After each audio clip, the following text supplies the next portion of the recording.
And what's interesting to me that a lot of these Belt and Road deals, you know, that were announced were very, like, they're often really like, oh, like, it's going to be hundreds of $millions in this country, or, you know, billions of dollars in Africa, this kind of thing. And then when it gets down to brass tacks, it seems like a lot of these projects kind of disappear.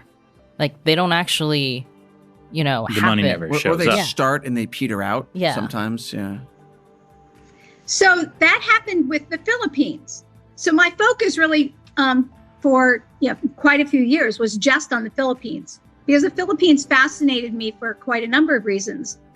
In part because Benigno Aquino and Duterte are such different personalities, and how that happened is just fascinating. So China, when Duterte was, before Duterte was elected, China offered the Philippines $26 billion. They haven't gotten that money. This is 4 years later, because Duterte took office in 2016. Mm-hmm. So they haven't gotten the money. They just made these promises.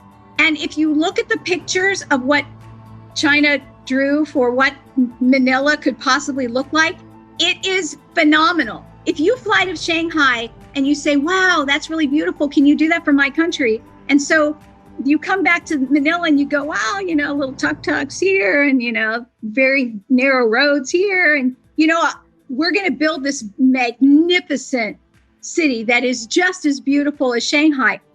Those specs are amazing. Nothing happened. Nothing happened. China did not give that money to the Philippines. It was just promises. But Duterte, you know, he was strung along like a leash, you know, like he was on a leash. And China was like, you know, here, you know, I'll give you something. But he gave him nothing. He didn't give him anything, right? And just, you know, he wants him to give over his islands and his oil. That's what he wants. Yeah, it's interesting because, you know, Duterte had actually run when he was campaigning. He campaigned on this standing up to China platform, famously saying that he would ride a jet ski out to the Scarborough Shoal to defend the Philippines' claim.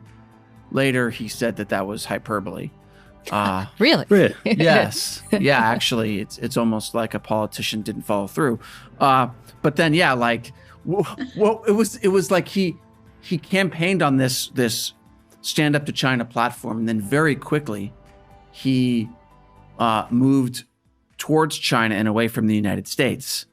But, you know, yet despite you know, ditching the U.S. as the long-term partner, Duterte really didn't get what he was promised for his country.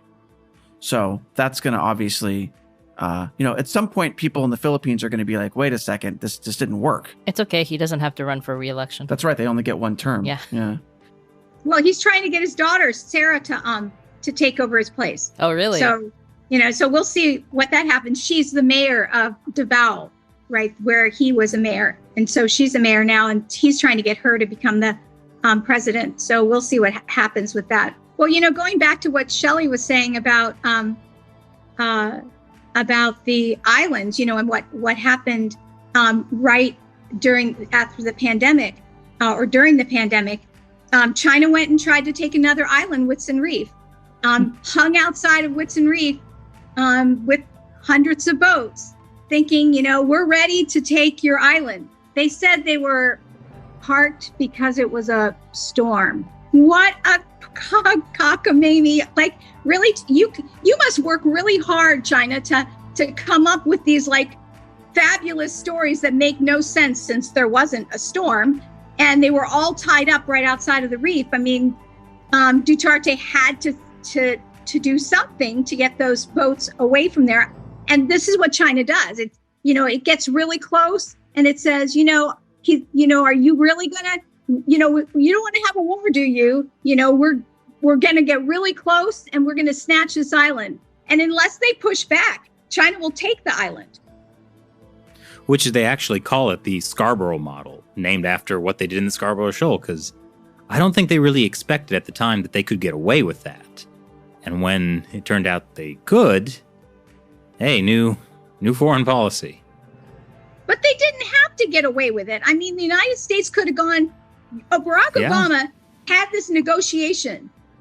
China was supposed to leave. The United States could have gone in and said, you violated this. But just like the Alaska conversation with Anthony Blinken and Jake Sullivan, you know, you can promise 2 minutes and we'll take 15.